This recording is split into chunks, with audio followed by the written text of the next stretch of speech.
Olá, hoje eu vou falar para você sobre o direito de presença. Isso mesmo, o direito de presença em todos os atos do processo administrativo disciplinar, tá? Todas as ações que acontecerem no processo, o acusado com seu advogado tem que estar presente.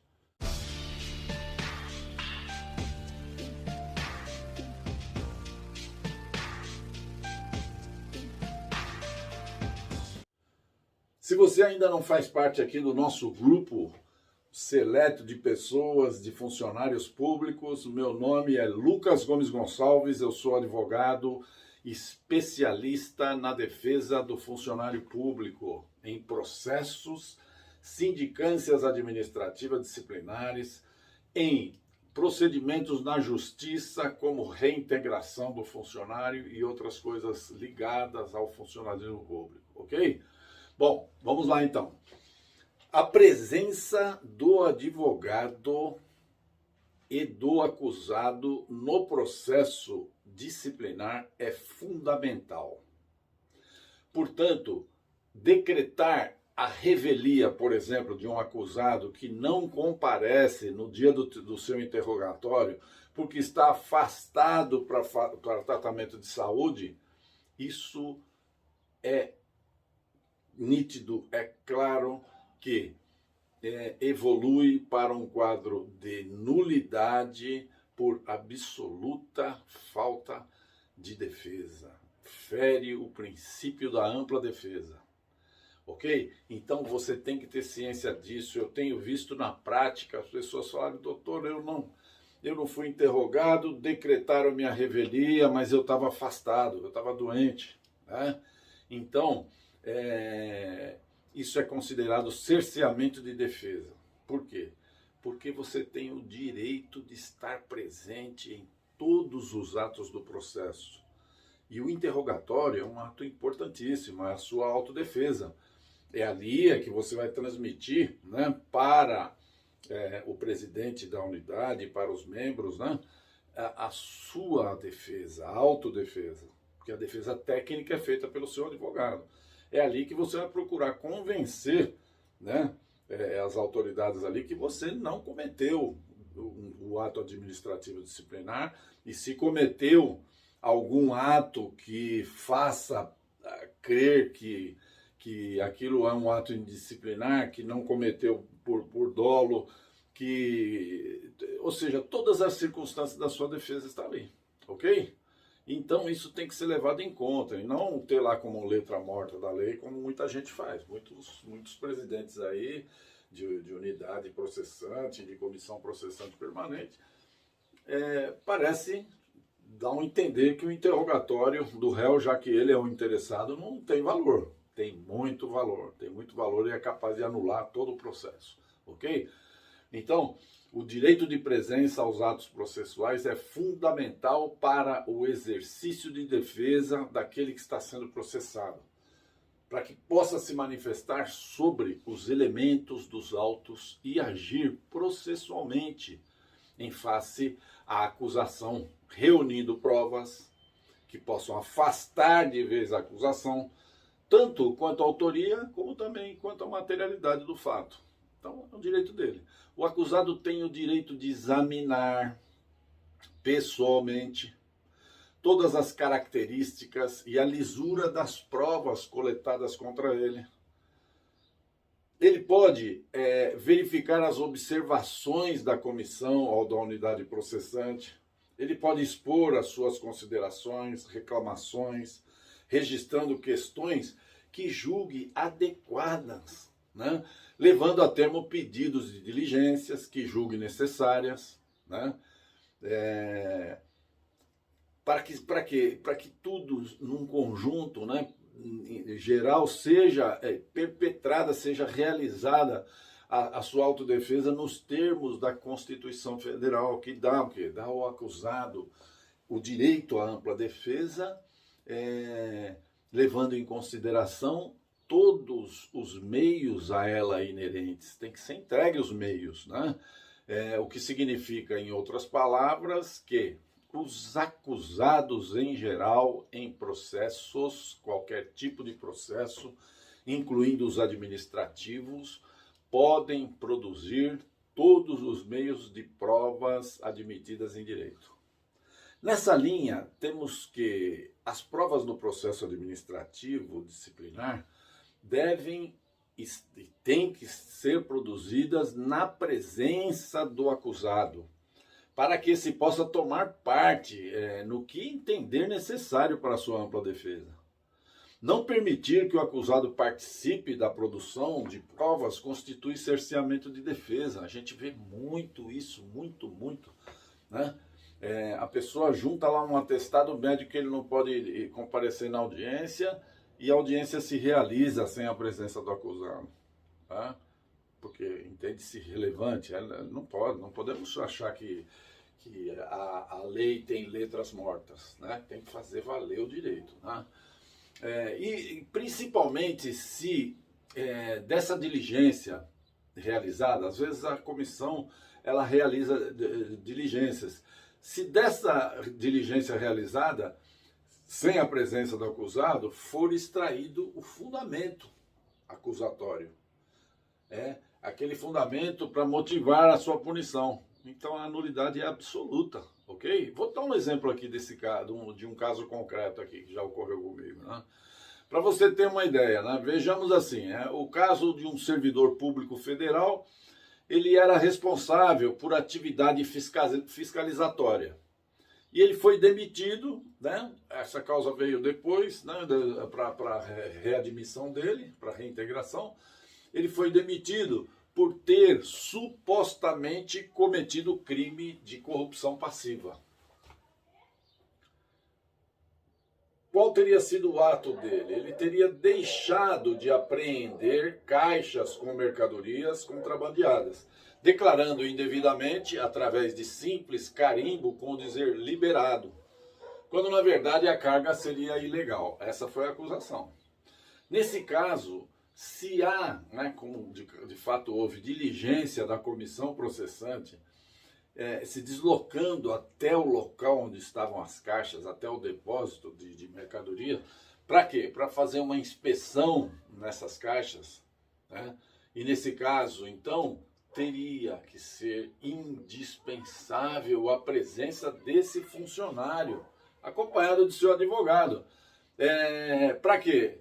Nesse ato processual, ele pudesse acompanhar, verificando se de fato as caixas que foram por ele liberadas eram aquelas que foram inspecionadas, se o carimbo ali aposto foi perpetrado por ele, foi colocado por ele, se aquele carimbo que está naquela inspeção é o carimbo oficial, ou se houve uma trama urdida contra ele, né? Nesse momento, então, ele poderá ponderar sobre possíveis vestígios materiais de equívocos e de outras provas que afastem a autoria ou a materialidade do fato, ou ambas, né, que contra ele pesa. É sempre imprescindível, presta atenção, é sempre imprescindível e necessária a presença do acusador e do acusado durante os atos. É assim que ocorre em juízo, né? Vai ser feito um reconhecimento pessoal, tem que estar lá a defesa. Não dá para fazer o reconhecimento de alguém sem ter defensor lá, né? Quando eu falo a presença pessoal dele, é ele acompanhado do seu advogado, para que possa provocar o juiz para certos aspectos, né? Ou particularidades daquela prova. É assim que se faz, né? O acusado presente no ato processual pode e deve fazer questões acerca das provas e dos fatos e requerer que a autoridade anote tudo o que ele perguntou. Essas questões devem ser anotadas num termo chamado termo de diligência ou de ato. Para que se faz isso? Para que futuramente sejam juntados aos autos e, por consequência, serão apreciados pela autoridade julgadora, né? Ou pelo poder judiciário, no caso do quê? De uma ação de nulidade desse processo. É por isso que o processo deve, que o processado, né, o interessado deve ser sempre intimado dos atos do processo e da realização de diligências, tá? Devendo ainda ser informado toda a vez que a comissão processante decida realizar providências que não são do seu conhecimento, e isso sempre através de intimação do seu defensor constituído. Sabe que a gente vê de vez em quando em processos por aí, a pessoa, né, o presidente vai lá e intima a parte com um advogado constituído. A parte acaba não recebendo, não avisa o advogado. O que acontece? Nulidade, porque se tem um advogado constituído, está na lei, o advogado deve ser intimado, ok? Bom, a comissão processante deverá intimar o interessado, na pessoa do seu advogado, para ciência da decisão ou efetivação de diligências, informando data, hora, local, né? As circunstâncias em que o administrado deve comparecer, o acusado deve comparecer. Observando o que? Olha, presta atenção, a intimação deve ser feita com uma antecedência mínima de 3 dias da diligência a ser realizada. 3 dias. Os tribunais, nossos tribunais, eles já reconhecem de longa data, o prejuízo à defesa em caso de intimação, com apenas 2 dias, ou com 1 dia, 3 dias no mínimo. As intimações que não seguirem esse rito legal serão consideradas nulas, os tribunais estão vendo assim já, ok? Contudo, presta atenção, caso o acusado venha a comparecer naquele ato, foi intimado com 1 dia antes, eu vou comparecer, mas depois vou pedir a nulidade. A sua presença naquele ato irá suprir qualquer falta ou irregularidade, de tal modo que não poderá alegar depois, né, que não houve tempo para se preparar, se ele vai lá e comparece no ato. Então é preferível faltar no ato. Foi intimado errado, mas aí vai ficar por conta do advogado, tá? O advogado é que tem que medir direitinho, porque se ele estiver preparado, se a diligência for interessante para ele, ele vai comparecer, porque às vezes a diligência interessa, assim é a defesa, tá? Bom, agora o que não pode nunca acontecer presta atenção, retirada, supressão, deixar de constar na intimação coisas fundamentais. Se a intimação não seguir os procedimentos legais, sonegando o local de realização do ato instrutório, essa intimação, além de ser considerada nula, né, para os atos instrutórios realizados dentro da diligência, também serão considerados completamente nula todo o teor dela, né? E se isso se der propositadamente, né, visando a negativa de defesa, né, haverá também um ato de indisciplina, um ato ilegal, né, por parte do membro ou de toda a comissão processante. Isso daí deverá ser apurado em procedimento apartado, procedimento disciplinar contra o funcionário, né, que está lá na missão de presidente da unidade ou da comissão, ou os membros, né, se a decisão foi delegada para eles. Tá? Na prática, eu tenho observado que muitos desses atos têm sido suprimidos pelas comissões ou por unidades processantes, que somente depois de realizado o ato acaba entregando o quê? O resultado aos autos.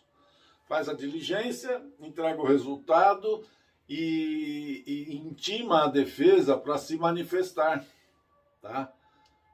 Ou seja, já está tudo feito, intima a defesa, fala, foi feito isso, aquilo outro, foi feita a diligência tal, se manifesta sobre a diligência.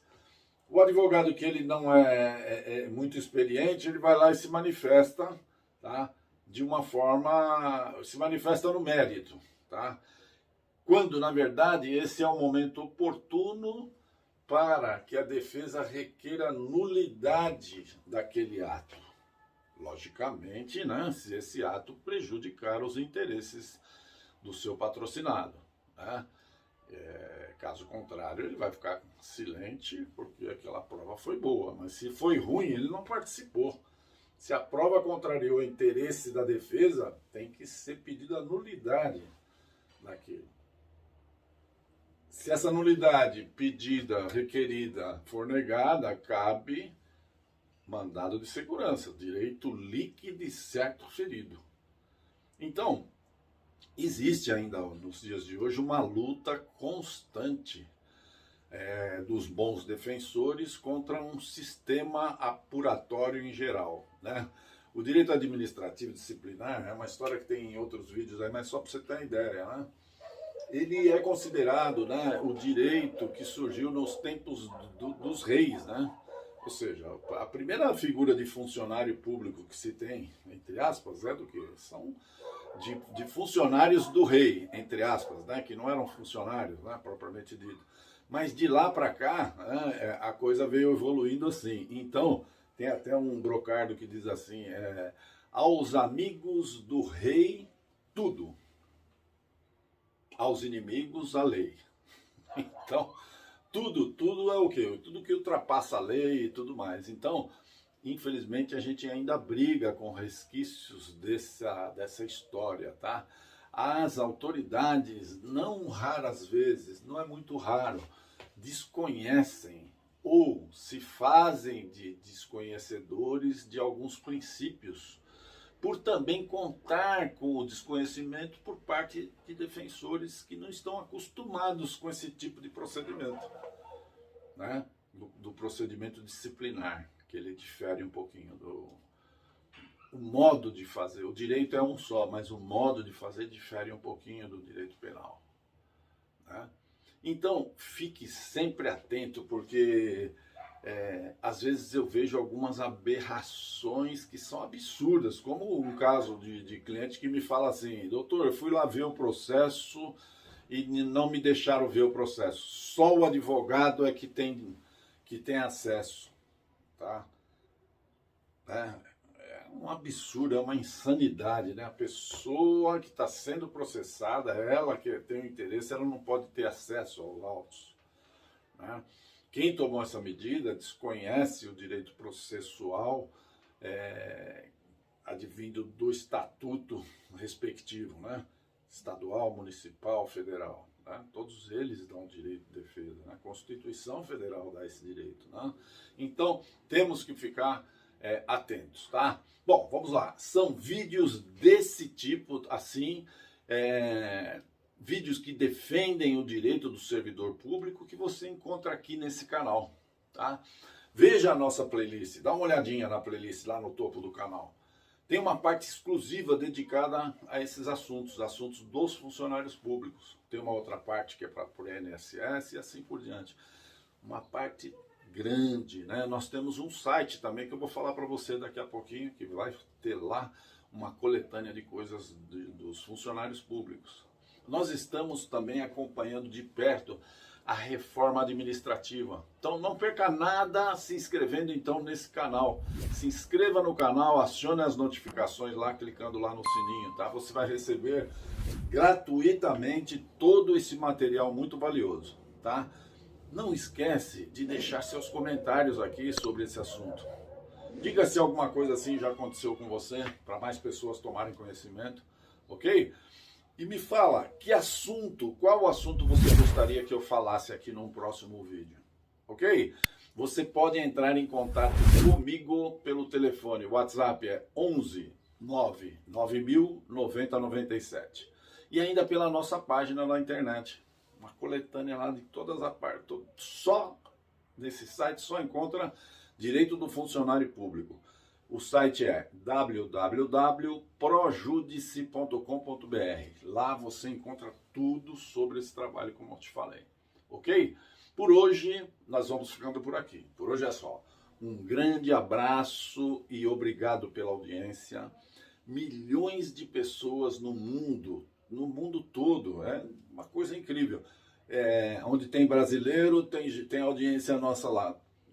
Tem acompanhado esse trabalho feito nos nossos vídeos. Nós já somos também aqui um time de quase 320 mil inscritos. Pessoas inteligentes, pessoas bem informadas, pessoas que estão interessadas em progredir. Muito obrigado e até o nosso próximo encontro aqui no nosso canal.